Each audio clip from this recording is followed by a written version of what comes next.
weren't with us on Sunday, you can follow the link in the description to the message I preached on Sunday just gone, all about the call of Levi.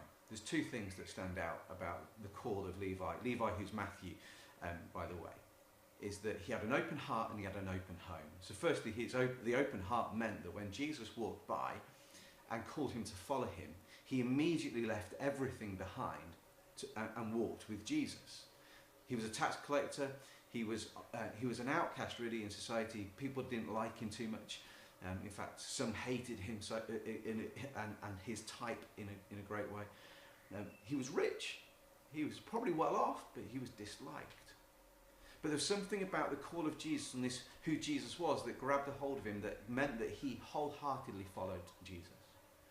Craig Groeschel, just in the last couple of days, has put out a tweet, and it says this: we can't halfway follow Jesus. We can't passively be a disciple of Christ. You see, Jesus didn't call Levi to sit in a room and just listen to lectures. He called him to walk with him. So I guess the question I would have to ask you, and I ask of my own heart, is how open are we to wholeheartedly follow Jesus? Maybe that's a question you can begin to process and ask yourself over the next few days. Are you wholeheartedly all in following Jesus? Are you a bit passive, or are you actively seeking the things of God? And secondly, he had an open home. You see, not long afterwards, Levi threw a party, and threw a dinner party of which Jesus is the primary focus.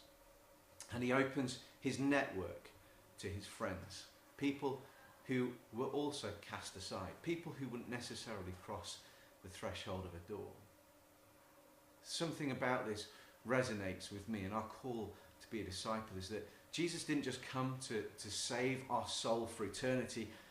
He came to redeem everything about our life, which actually makes the gospel far bigger and far greater and far more beautiful than we can ever imagine.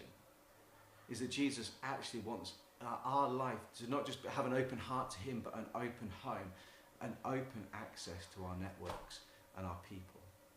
So, question for you and for me is, how open are we to allowing Jesus access to our friends, our neighbours, our family and our home?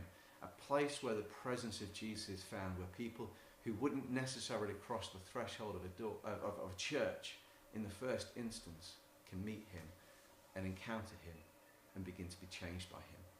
So, how's your heart and how open is your home? I hope you have a great week, and I hope you can be with us on Sunday. God bless.